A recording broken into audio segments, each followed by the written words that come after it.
What is up, gang? We have some new reveals, leaks, and just some new information that came out. So the hot thing on the street right now is the 30th anniversary.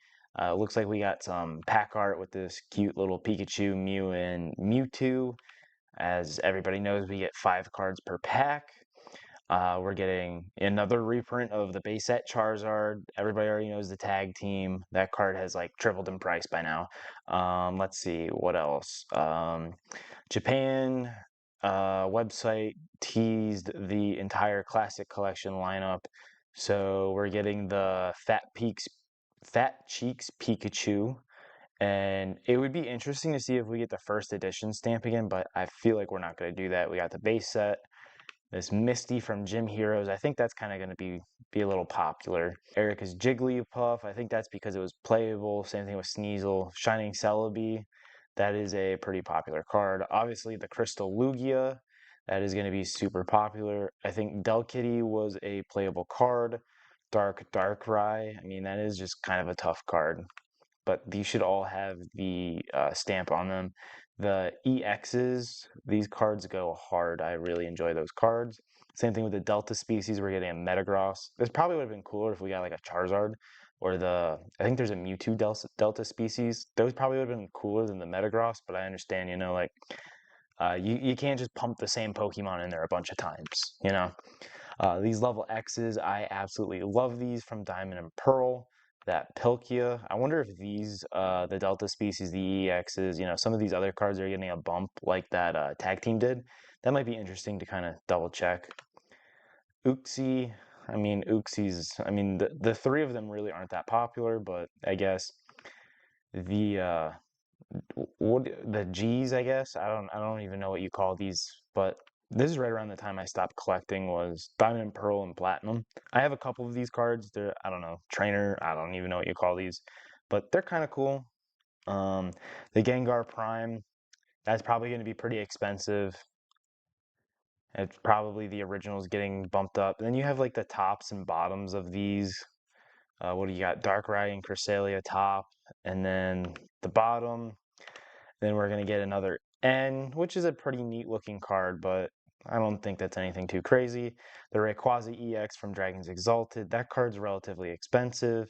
The Gensec EX, Mega Gardevoir from Primal Clash, that's kind of nice. We're getting another Gardevoir. The top of Greninja Break card, that's actually kind of cool looking, not gonna lie. Solgeo GX, the Buzzwole GX, obviously the tag team Zacian V, and the Raikou.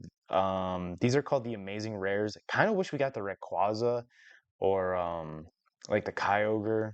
Kind of anything other than Raikou, to be honest. But, beggars can't be choosers. The Mew VMAX from Fusion Strike. Hopefully this card gets a bump. I have a couple of those. The Arceus V-Star from Brilliant Stars. And the Magikarp from Paldea Evolved. I don't know. Some people say, I'm not worried because it's getting reprinted, and I mean it's a relatively recent card. It's like 3 years old. It just went out of rotation. Honestly, to me, it's gonna have that little stamp somewhere over here, but that worries me a little bit because it's gonna be a way cheaper version to get the same art. So a lot of those people that are like, "Oh, I'm not gonna be able to buy the card. I'm just gonna buy the stamped one, and I'll still get the art." Yeah, you're gonna take a lot of demand that way because you have a cheaper version. In my thought, that's just my thought. But then, you have the investor bros and everything that aren't gonna mess with it because it has the stamp and it's not gonna be a $5,000 card on the PSA 10. So the rest of the article via PokeBeach just explains that those cards are likely to be the classic collection that we're getting in the 30th anniversary. Then we can actually talk about the reveal. They are releasing the same day worldwide on Wednesday, September 16th. So this is going to be the English version, and this is going to be the Japanese version. The set will contain around 150 cards after the secret rares. So PokeBeach also goes on to say that every booster pack will come with a Pikachu card. So these are going to be foiled because every card in the pack is going to be foiled. 5 foiled cards and 1 foiled basic energy, and then English will have a TCG code card. Some of the Pikachus are going to look something like this. That's kind of like a weird looking cute one, I guess. As always, the Japanese ones have a better foiling than the English ones, and they look better. That's a cute Pikachu, but yeah, that kind of annoys me how Japanese always has like a better foiling piece. Everybody already knows this. They're gonna have futuristic rares.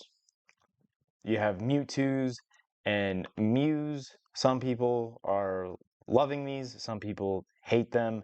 I think the texturing on the Japanese makes them look cool. We will have another Greninja, Espeon, Sylveon, Umbreon.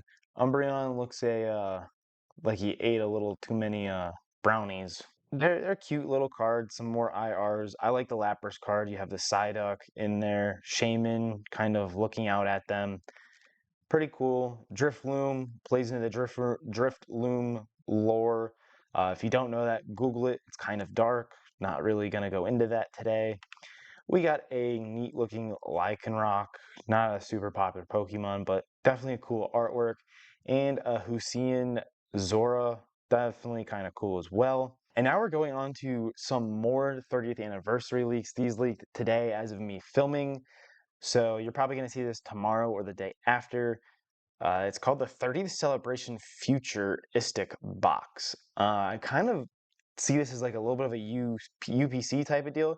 It's coming out the same day, Wednesday, September 16th. And it'll feature 2 Pikachu EX Futuristic Rare promos, each themed after the day or night, as well as various premium TCG accessories. And it's going to cost about 170 US dollars. Here's some pictures of those.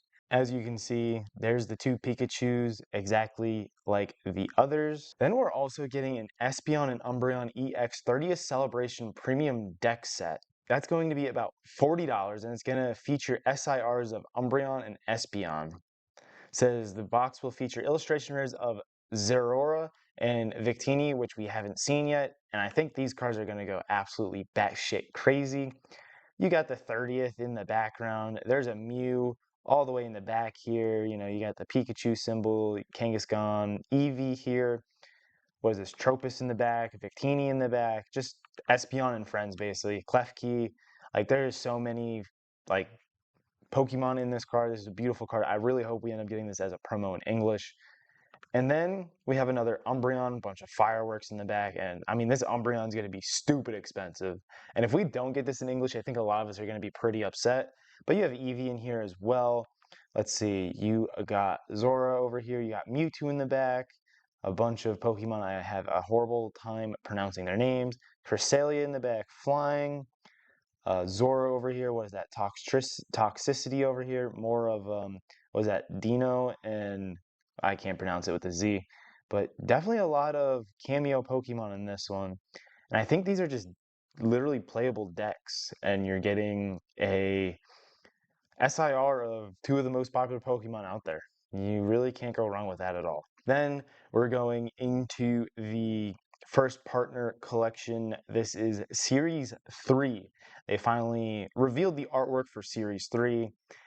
So we're getting, it says we're getting Hoenn, Kalos, and Paldea, which is coming out August 7th. And here we have the Trico. Trico is definitely the least popular too, but you have the Machop or Machoke carrying your moving stuff out of the Pokemon U-Haul. I forget what game that was. Was that Heart Gold, Soul Silver? I can't remember what game that was. Then we got Torchic, which is always one of my favorite. You know, you got Swablu and I can't remember his name. I guess it's Seagull. I can't remember. But definitely a cute artwork. You know, you got the Pokemon, the Poke Center in the back. Definitely a nice artwork. He's at the beach. Then you got Mudkip with Latios and Latios in the background. And I forget the fish Pokemon's name. I butcher it. But definitely a really nice artwork. I think Mudkip is definitely the most popular out of that generation. So it's definitely going to be Hoenn or bust. The next one, we have the Kalos, which we have Chespin, cute little Chespin, Rhyhorn. Uh, Definitely these ones definitely aren't that popular. We have Fennekin and the Goat. And then I think Froakie is the most popular just because of Greninja. Don't take my word for that, but I like Froakie the best as well. And then we have Paldea Sparatago. Not the biggest fan of this one with Sparatago. I mean, maybe because you got the sandwich. I buy the sandwich. I like the sandwich. We got Fukoko, which I like Fukoko. You got Maridon in the front here. Then we got Quaxley, and I also really like Quaxley as well. But that's the three we got. That is definitely going to be Hoenn or bust. Um, yeah, I just think the nostalgia from Hoenn is it's Hoenn or bust. And again, I can't see this being as expensive as Series 1, especially not right off the rip. I don't think Hoenn's going to be nearly as expensive as Kanto, but you know, this crazy market, I've been surprised before. Let me know in the comments below, guys. What are you most excited for? Are you excited for the Japanese 30th celebration, the English celebration with the new futuristic attack cards, or the essentially the Hoenn starters for first partners? That's all I got for you guys. And if you liked the video, smash that subscribe button, check the links in the description of the video, and I'll see y'all on the next one.